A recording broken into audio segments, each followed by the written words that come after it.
Hello guys! Again, welcome na naman dito sa aking YouTube channel. Again, this is Yana. In today's video, isang pautangan online na naman ang ating pag-uusapan. Isang loan app na kung saan ma-access nyo nga po ito sa Google Play Store. So by the way, ang pambungad ng loan app na ito ay pwede nga daw makahiram ng 10,000 pesos. Mayroong interest ng 0.5% per day at terms daw ay 3 months or 90 days. Kaya busihin naman natin yung 3 months na sinasabi kung totoo nga ba talaga. At syempre, kung pwede nga bang makautang ng 10,000 kahit first time nga na manghiram sa loan app na ito. Pero bago ang lahat, kung bago ka pa lang dito sa aking YouTube channel, abay mag-subscribe ka na nga po para makasali sa ating weekly pa GCash giveaways at sa ating pa-monthly pa cellphone giveaways. At congratulations sa ating February winner, si Ma'am Joji Vinyas. At syempre, congratulations sa mga winner natin noong mga previous month ng ating pa-cellphone. Ayun, so let's get back to the topic. At ang pag-uusapan na naman natin, or ang topic na naman natin nga sa video na ito ay ang Surety Cash Easy and Fast Loan.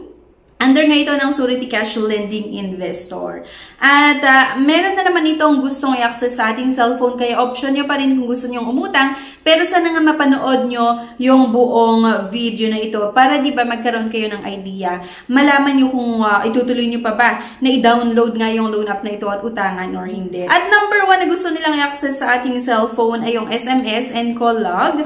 Next, yung Android ID. Pangatlo, yung installed application information. Number 4, KYC documents and personal information. Yung bank card or mobile wallet account number at yung device information. Akalain mo, ang dami nilang gustong i-access sa ating cellphone na parang binabaliwala nila or nakakabahala talaga ito para sa ating privacy. Meron naman nakalagay dyan na it's either mag-leave tayo or hindi na natin ituloy na umutang or mag-agree ka dito sa permission statement and disclosure policy. Pero sa case ko nga, dahil gagawin ko ito ng aking honest review, abay tinuloy ko pa rin na utangan ito. At kumusta? Welcome to Surety Cash! Kailangan nating maglagay na naman ng ating mobile number dyan. At ito na nga yung sinasabi ko na ang pambungad ng loan app na ito ay pwede nga daw tayong makahiram hanggang 10,000 pesos. Totoo nga ba?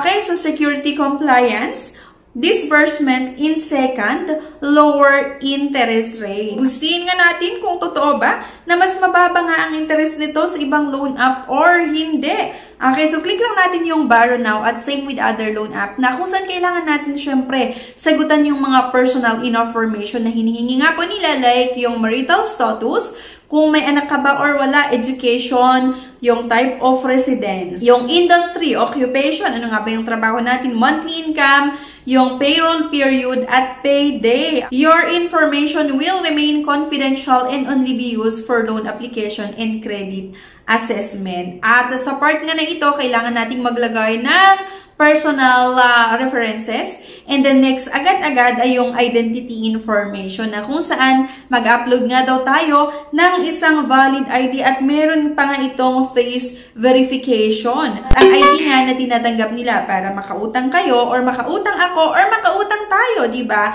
Ay yung UMID, yung driver's license, SSS, yung TIN, yung passport, PhilHealth, PhilSys, at PRC ID. Pwede naman daw dito yung TIN at PhilHealth ID. Kaya kung maisipin mo, medyo okay din kasi PhilHealth ID ay tumatanggap nila. Pero syempre, okay nga ba talaga pagdating sa interest at yung mga processing fees. Withdrawal method agad tayo and GCash naman yung pinili ko. At once nag-next ka, meron kang mababasa na congratulations, your application has been submitted successfully. Add 100 points. Successful completion of the application will have the opportunity to obtain membership. Support us by giving us a 5-star. Giving 5-star will give you another 50 points. And tap on the star to submit review. Okay, so nasa inyo kung gusto nyo magbigay ng review sa loan app na ito, pero sa akin hindi. Okay, so wala naman akong mapapala doon. And eto na nga, be evaluating. Remaining time, reviewing your information. We are evaluating your credit. It will cost 20 seconds. Please do not leave this page. A few moments later. After ilang minuto na pag-antay natin, okay nga daw yung loan application ko. Kaya lang talaga hindi ko na tinuloy kasi nga mataas pa rin yung interest and processing fees. Though, maliit yung kinakaltas nila kapag i-disburse nila yung loan proceeds. So like for example, na-approvehan yung loan application mo ng 3,000 pesos. Bali, ang matatanggap lang ay halos nasa 2,600. Though, mas mababa yung kinakaltas nila. Kaya lang kasi ang kailangan mong bayaran within 7 days ay 4,000. So, hindi pa rin siya okay para sa akin. Kahit mas mababa yung kinakaltas nila, pero bumawi naman doon sa amount na babayaran kapag due date. Kagaya nga nung sinabi ko, kapag uutang ka ng 3,000 pesos, bali ang matatanggap lang ay halos nasa 2,600 lang. And then, ang kailangan mong bayaran within 7 days ay nasa 4,000 pesos. So, bumawi pa rin sila doon sa babayaran nga within 7 days or doon sa due date mo. Okay, so isang pautangan online na naman na hindi siya maganda for me or para sa akin. Pero syempre, option nyo pa rin kung gusto nyong umutang dito kay Surety Cash. And ano sa tingin nyo, okay nga ba na pwedeng utangan itong si Surety Cash compared sa ibang mga loan app or hindi?